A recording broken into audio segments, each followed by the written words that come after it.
Makikita ang pickup na yan na paliko sa isang establishmento sa bayan ng Mataas na Kahoy sa Batangas. Maya-maya, sumalpok sa sasakyan ng motorsiklong mabilisang takbo.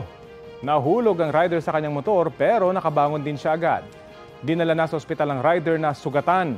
Ayon sa pulisya, nakainom umano ang rider. Sa hiwalay na aksidente naman, sumalpok ang isang tricycle sa kasalubong na kotse sa Batangas City. Wasak ang harapang bahagi ng kotse. Sugatan naman sa paa ang driver ng tricycle. Ayon sa mga otoridad, nag-overtake ang kotse sa isang sasakyan bago sumalpok sa tricycle. Napagkasunduan naman ng dalawang kampo na sasagutin ng driver ng kotse ang pagpapagamot sa tricycle driver.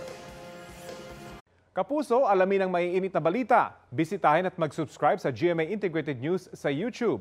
Sa mga kapuso abroad, samahan nyo kami sa GMA Pinoy TV at sa www.gmanews.tv.